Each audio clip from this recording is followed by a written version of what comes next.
Damos comienzo a un nuevo comentario bíblico expositivo.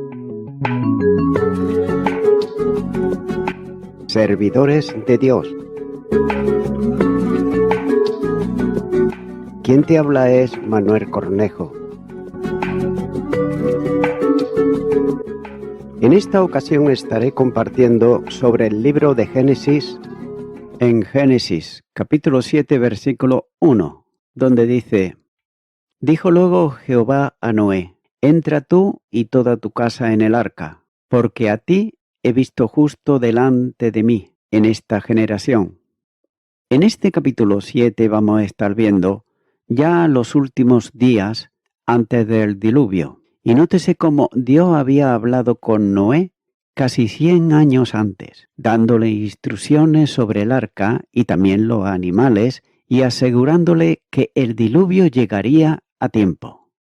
Pero note, sin embargo, que no había más noticias del cielo. Pero Noé, sin embargo, había continuado de manera constante y fiel con su misión y también con su ministerio único, obedeciendo totalmente los mandamientos de Dios sin dudar. Con toda la urgencia posible, Noé predicó el juicio venidero, año tras año, pero fue en vano. Sin embargo, Noé no era un fracasado, ya que él había obedecido al Señor. Y finalmente el arca se completó y todos los animales estaban reunidos, ya que los 120 años terminarían, y lo harían en pocos días. También note que el abuelo Matusalén, que había servido al Señor más tiempo que cualquier hombre que haya vivido, estaba en su lecho de muerte. Entonces fue después de un siglo de silencio que Dios, una vez más, le habló a Noé. Y Noé había preparado un arca y lo hizo para salvar su casa, como señala Hebreos capítulo 11 versículo 7. Ya que el Señor le dijo a Noé: Entra tú y toda tu casa al arca, porque a ti he visto justo delante de mí en esta generación. Debido a que Noé había ejercido fe, como señala Hebreos capítulo 11 versículo 7, y lo hizo en la palabra de Dios, demostrando su fe a través de la obediencia inquebrantable a sus mandamientos.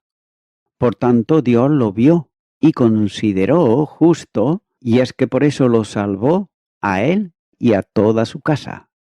Esta es la generación, provisión y promesa de Dios para quien es el jefe de la casa. Y en el Nuevo Testamento también hay algo parecido, como por ejemplo, en Hechos de los Apóstoles capítulo 16 versículo 31. Ahí está el carcelero de Filipo, que no sabía qué hacer con lo que había visto sus ojos, y nos dice la palabra de Dios que Pablo le respondió y le dijo: Cree en el Señor Jesucristo y serás salvo tú y tu casa. Nótese también que el texto es bien significativo, el que estamos tratando, cuando Dios dijo: entra en el arca. Tengas en cuenta que Dios, cuando le dice esto, Dios estaría dentro del arca también con ellos. Y aunque el diluvio pronto se desataría en una furia devastadora, todos estarían a salvo con el Señor.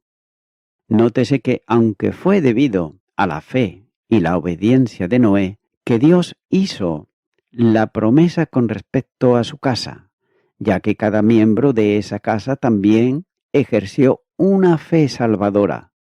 Nótese que cada uno eligió voluntariamente agregarse al arca y renunciar al mundo en el que habían vivido tanto tiempo. Noé fue indudablemente un hombre de gran riqueza para financiar la construcción del arca, pero él y sus hijos y sus esposas voluntariamente ellos lo dejaron todo atrás debido a su fe en que Dios cumpliría lo que había prometido. El equilibrio entre la libre elección del hombre y la gracia de elección de Dios es uno que el hombre en un entendimiento finito nunca puede comprender. Pero ambas cosas son ciertas, ya que Dios prometió a Noé que su familia se salvaría, como señala el capítulo 6, versículo 18, mucho antes que eligieran voluntariamente ingresar al arca. Génesis capítulo 7 y versículo 7. Pero sin embargo decidieron hacerlo cuando llegó el momento. Continúo ahora con los versículos 2 y 3, donde dice: De todo animal limpio tomarás 7 parejas, macho y su hembra, mas de los animales que no son limpios, una pareja, el macho y su hembra. También de las aves de los cielos 7 parejas, macho y hembra, para conservar viva la especie sobre la faz de la tierra. Note cómo inmediatamente después de decirle a Noé que había llegado ya el momento, Dios también le ordenó que llevara 7 de cada animales limpios junto con las parejas de todos los demás al arca.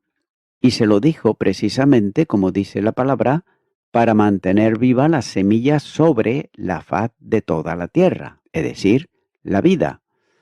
El propósito declarado de Dios era, por supuesto, válido, ya que el diluvio sería universal, pero sería irrelevante si el diluvio fuese local. Los animales limpios incluían algunas bestias y pájaros, pero aparentemente no cosas restantes, ya que parece probable que los animales limpios fueran aquellos considerados adecuados para la domesticación y una forma de comunión con el hombre, y por tanto, también adecuados para las ofrendas del sacrificio con expiación por el hombre. Como en Génesis no se da una clasificación previa de los animales como impíos o inmundos, quizás sea más razonable creer que Dios permitió que Noé usara su propio juicio para esto, ya que los 3 pares debían alentar la proliferación numérica relativamente mayor de los animales limpios después del diluvio, a la que el hombre, con sus 3 familias sobrevivientes, y quizás también permitir una mayor variedad de factores genéticos, de modo que se pudieran obtener más variedades, desarrollándolo más tarde según sea necesario. El 7º animal en cada grupo estaba claramente destinado al propósito del sacrificio, como señala Génesis capítulo 8 y versículo 20. Y mucho más tarde, la ley mosaica explicaba claramente qué animales debían de considerarse limpios en el sistema israelita, como señala Levíticos todo el capítulo 11. Aunque todas esas distinciones debían eliminarse por completo en la dispensación cristiana, como también señala Hechos de los Apóstoles capítulo 6, versículos 9 al 15, y la primera carta a Timoteo, capítulo 4, versículo 4. Continúa ahora con los versículos 4 y 5, donde dice: Porque pasados aún 7 días yo haré llover sobre la tierra, 40 días y 40 noches, y raeré de sobre la faz de la tierra todo ser viviente que hice. E hizo Noé conforme todo lo que le mandó Jehová. Luego Dios hizo la inesperada declaración de que todavía pasarían 7 días antes de que el diluvio realmente viniera a la tierra.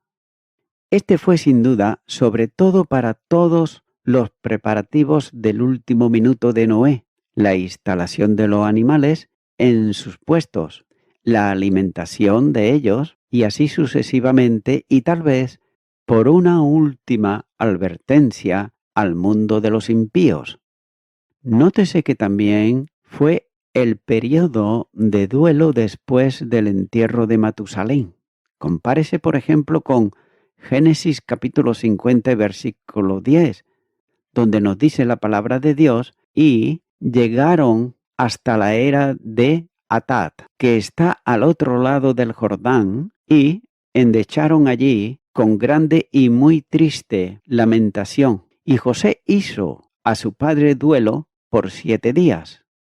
Así pues, prosiguiendo con el texto, vemos que Dios le aseguró a Noé, sin embargo, que después de que hubieran terminado los 7 días, una lluvia tremenda golpearía la tierra durante 40 días y 40 noches, hasta que cada sustancia viva fuera destruida de la faz de la tierra.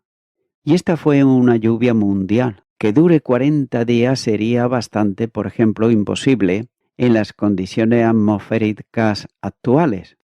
Entonces, note que este fenómeno requirió una fuente de aguas atmosféricas completamente diferente a la que ahora se obtiene. Y esto ya lo hemos visto con las aguas sobre el firmamento, la vasta capa térmica del vapor de agua invisible que mantenía el efecto invernadero en el mundo antediluviano.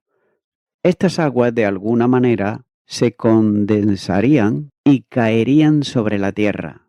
Dios también reveló que todo en la tierra seca que tenía vida, literalmente, sería borrado de la faz de la tierra.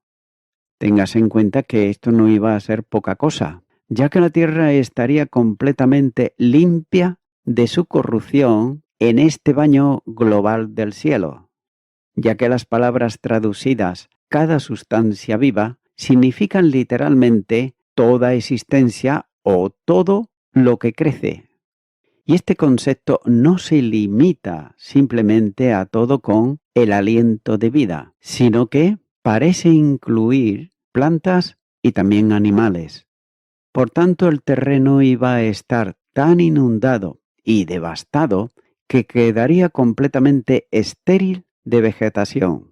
Por otro lado, los exuberantes bosques y prados del mundo antediluviano debían de ser desarraigados, arrasados y finalmente enterrados en los sedimentos, donde algún día se convertirían en lechos de carbón del mundo posterior al diluvio, o simplemente se pudrirían y volverían al polvo.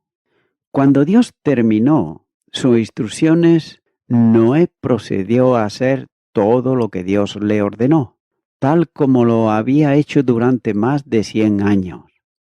Y aquí está la prueba final, la ruptura final en el mundo que había conocido, empujándose completamente a la misericordia de Dios. Y así nuevamente Noé obedeció sin una sombra de vacilación. Continúa ahora con el versículo 6, donde dice: Era Noé de 600 años cuando el diluvio de las aguas vino sobre la tierra. Note cómo dice el texto que Noé tenía 600 años. Y es que no sin razón vuelve aquí a mencionar la era de Noé. Nótese que Noé tenía ya 600 años.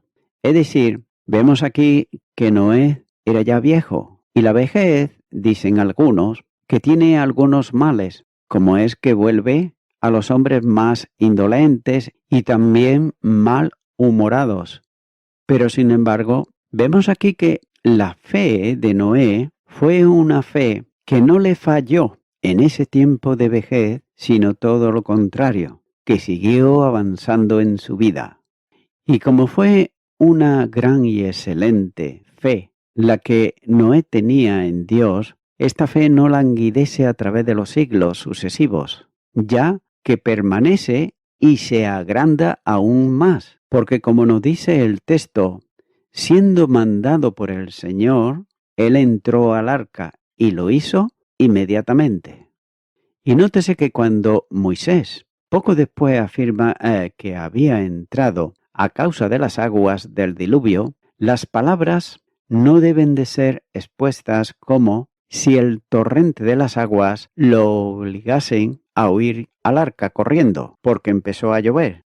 Pero él está movido con temor por la palabra, ya que el Señor le dijo: entra al arca. No había llovido aún. Por ello, él obedeció y fue rápidamente a entrar al arca.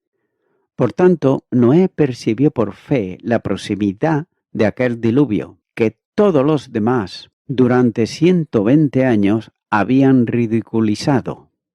Por tanto, su fe es nuevamente encomendada en este lugar. Continúo ahora con el versículo 7, donde dice: y por causa de las aguas del diluvio entró Noé al arca, y con él sus hijos, su mujer y la mujer de sus hijos. Desde Caín y Abel ha habido siempre dos clases de personas en el mundo. La posteridad de Caín son poderosos desde su punto de vista, mientras que a los ojos de Dios son solamente malos, y ellos lo eran de manera continua. Sin embargo, la línea de Abel, como Noé, halla gracia a los ojos del Señor, ya que la única esperanza para el hombre es hallar gracia. Cristo, y note esto, es el arca divina en la puerta abierta en la misericordia de Dios para todo aquel que quiera entrar. El lugar de refugio que es el arca, este fue el camino de salvación establecido por Dios, ya que el arca era, y note esto, en primer lugar, un lugar de seguridad, ya que no hay condenación ahí, y Dios es nuestro refugio, por tanto estamos escondidos con Cristo en Dios. En segundo lugar, hay una separación, ya que los salvos son siempre puestos aparte por Dios. El Salmo capítulo 4 y versículo 3 dice: sabed pues que Jehová ha escogido al piadoso para sí. Jehová oirá cuando yo a él clamare.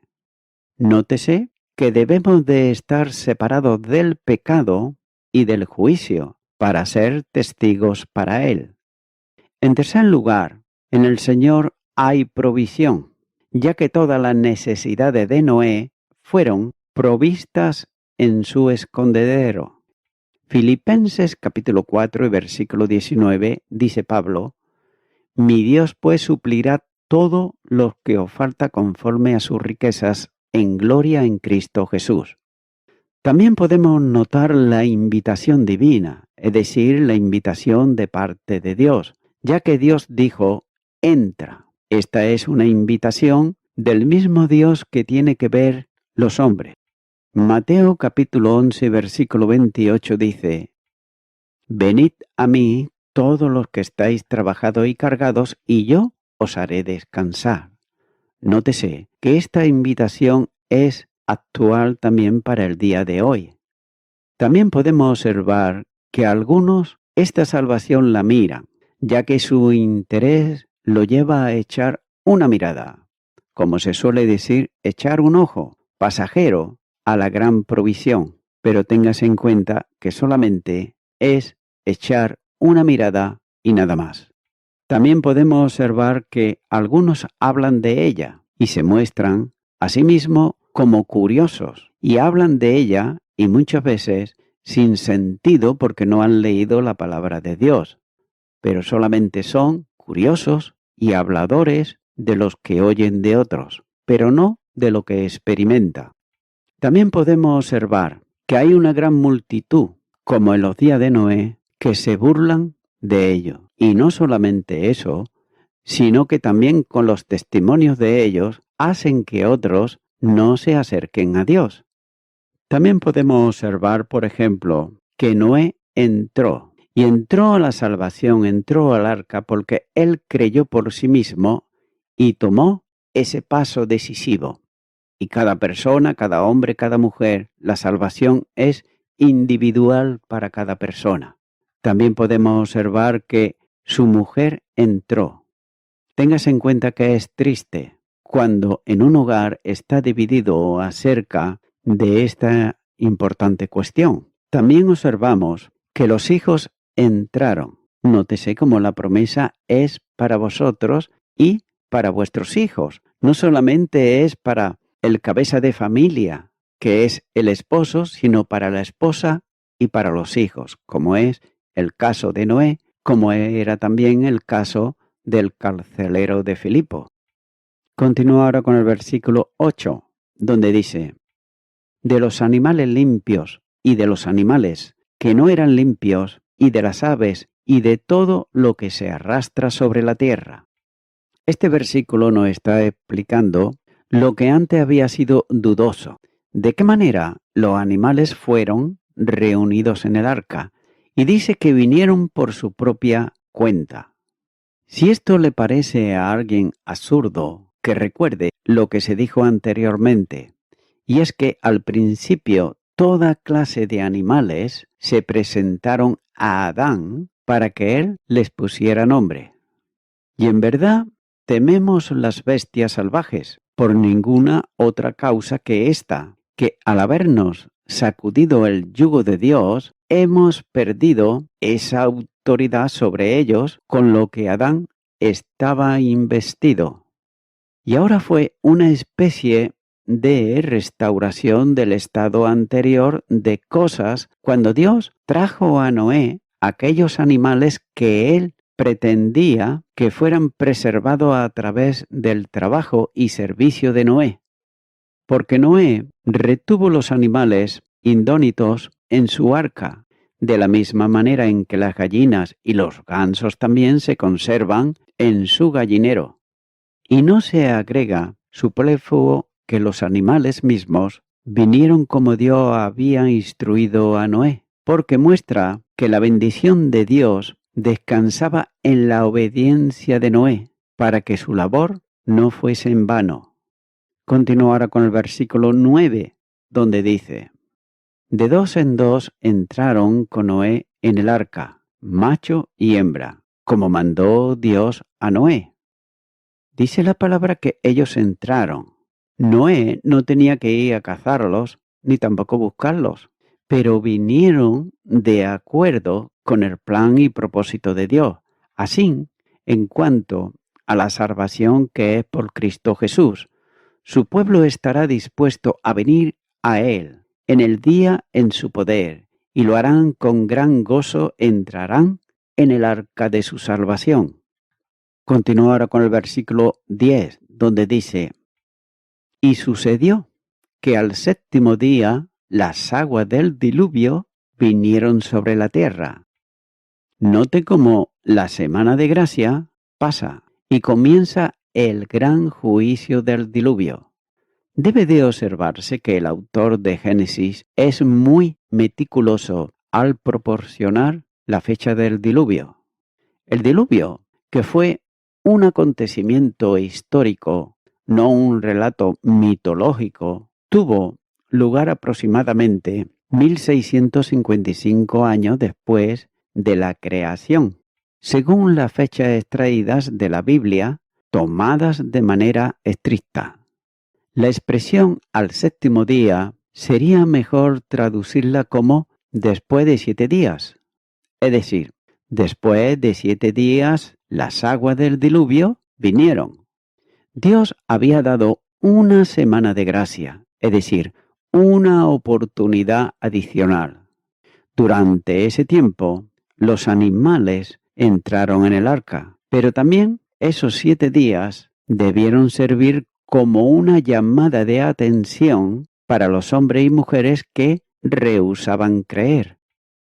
Y voy concluyendo con esto, muy solemnemente para enfatizar que cada una de las promesas y también mandamientos de Dios se estaban cumpliendo al pie de la letra. La narración enumera a todos los que entraron en el arca: Noé, sus hijos, su esposa, la esposa de sus hijos, los animales limpios y las bestias inmundas, pájaros y reptiles. Estos eran los que Dios había instruido a Noé, y todos estaban, ahora, en el arca según lo planeado por Dios. Cada tipo de animal estaba representado por un macho y una hembra, de modo que los tipos creados pudieran preservarse a través del diluvio. De cada animal limpio había pares adicionales y otro individual con fines de sacrificio. Y todo ello se había hecho según el mandato soberano de parte de Dios. Amigo y amiga oyente, esto demuestra que el pecado produce consecuencias graves, no tan solo para el hombre o la mujer que individualmente decide por voluntad propia pecar, sino también que es para aquellos que están a su alrededor, como pueden ser la familia, los amigos, los compañeros de trabajo, etc. Pero no solamente para ellos también, sino también para los animales, para la planta, para las aves y, cómo no, para el cambio climático. Debe de tenerse en cuenta que Dios le ha dado a cada ser humano una conciencia, que le muestra esta conciencia lo que está bien y lo que está mal. Lo malo es cuando a causa del pecado esta conciencia llega a tal estado que queda dormida y esto produce endurecimiento de corazón. También Dios le ha dado al hombre el libre albedrío, que él, el Señor, respeta de cada persona. Noé fue salvo porque él depositó su fe en el Dios Todopoderoso, creador de los cielos y de la tierra. Y en el Nuevo Testamento, ese mismo Dios se revela al hombre y a la mujer. Jesús dijo, y esto es para el día de hoy, en el Evangelio de Juan capítulo 6 y versículo 47, cuando dice, de cierto os digo, el que cree en mí tiene vida eterna. Amigo y amiga oyente, ¿crees que si tú depositas tu fe tendrás salvación y vida eterna? Noé así lo hizo en el Antiguo Testamento y fue salvo él y su casa. Por tanto, te animo ahora a que tú deposites tu fe en el Salvador Jesucristo, ya que es el único intercesor, el único intermediario entre Dios y los hombres. Ora conmigo y repite esta oración que yo voy a hacer para que de esta manera puedas aceptar al Salvador Jesucristo en tu corazón. Repite y di: Dios eterno, vengo ante ti y sé positivamente que a causa del pecado me perjudico a mí, perjudico a los que están a mi alrededor y me crea adicciones de vicios y de cosas que no me convienen. Quiero pedirte perdón de todo corazón. Me arrepiento de ellos. Te abro ahora mi corazón, Señor Jesucristo, y te acepto como mi único Salvador. En tu nombre. Amén.